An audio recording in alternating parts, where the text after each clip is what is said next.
আমরা সকলেই ডিরেক্ট কাজ করছি মাননীয় প্রধানমন্ত্রীর স্বপ্ন বাস্তবায়নে। বাংলাদেশের ইতিহাসের সবচেয়ে বৃহত্তর বাজেট অ্যালোকেশন এবার শিক্ষা খাতে গেছে। এটা গেছে এবং মাননীয় প্রধানমন্ত্রী পরিষ্কার করেছেন এটা আরো বৃদ্ধি পাবে। 2% জিডিপির হয়েছে, আগামী 4 বছরের মধ্যে এটা 5% জিডিপির যাবে। এবং মনে রাখবেন, মাননীয় প্রধানমন্ত্রীর পরিকল্পনা সবকিছু ঠিকভাবে ইনশাআল্লাহ যাবে, তাহলে আমাদের জিডিপিও অনেক বাড়বে। সো আজকে 5% যা হতো 5 বছর পর 5% তার থেকে অনেক বেশি হবে।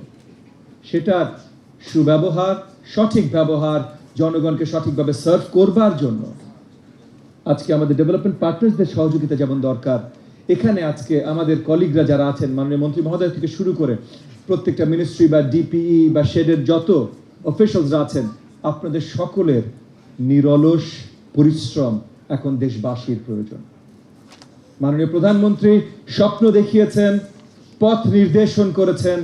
এখন সেই পথে সঠিকভাবে যদি চলতে হয়, সঠিক গোলে যদি পৌঁছাতে হয়, তাহলে এই সকলকে, আমাদের সকলকে একসাথে কাজ করতে হবে।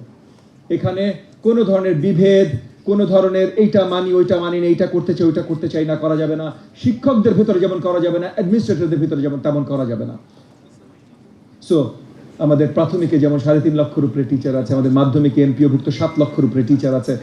এটাই একটা বিশাল জনগোষ্ঠী। তাদের সবাইকে যদি অ্যালাইনমেন্টে কাজ করাতে হয়, উপরে মন্ত্রণালয়, শেড, ডিপি, এখানে আমাদেরকে অ্যালাইন করে কাজ করতে হবে। মাননীয় মন্ত্রী মহোদয় নেতৃত্ব দিচ্ছেন টোটাল সেক্টরের, আমি আছি, উপদেষ্টা মহোদয় আছেন। আমরা সকলেই ডিরেক্ট কাজ করছি মাননীয় প্রধানমন্ত্রীর স্বপ্ন বাস্তবায়নে।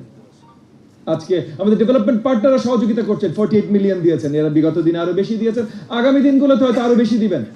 আমরা সকলের সাথেই কথা বলছি, ইউরোপিয়ান ইউনিয়ন বা আরো যত আমাদের ডেভেলপমেন্ট পার্টনাররা আছেন। জিপি ফান্ডেও আমরা আশাবাদী আগামী দিনগুলোতে আরো বেশি পাবো। এই মাল্টিপ্লাই গ্র্যান্ট গুলো আরো 2 গুণ 3 গুণ মাল্টিপ্লাইড হবে। তারপর আমরা তো নিজেরা সরকারের পক্ষ থেকে মাল্টিপ্লাই করবো, হেন্স মাল্টিপ্লাই গ্র্যান্ট। কিন্তু সবচেয়ে গুরুত্বপূর্ণ, এই প্রত্যেকটা কাজ যেন আমরা সরলভাবে সঠিকভাবে করি। তো আমি আবার বক্তব্য দীর্ঘায়িত করব না, জাস্ট ওই লাস্ট একটা রিমাইন্ডার দেবো আরেকবার, যে আমরা সকলে মাননীয় প্রধানমন্ত্রীর স্বপ্ন বাস্তবায়ন করার জন্য কাজ করছি, এই দেশের 20 কোটি জনগণকে সার্ভ করার জন্য কাজ করছি। এই কাজে কোনো ভুল ত্রুটি, বড় দাগের ভুল ত্রুটি দেশবাসী মেনে নেবে না, মাননীয় প্রধানমন্ত্রী মেনে নেবেন না। আমাদেরকে সঠিকভাবে কাজ করতে হবে।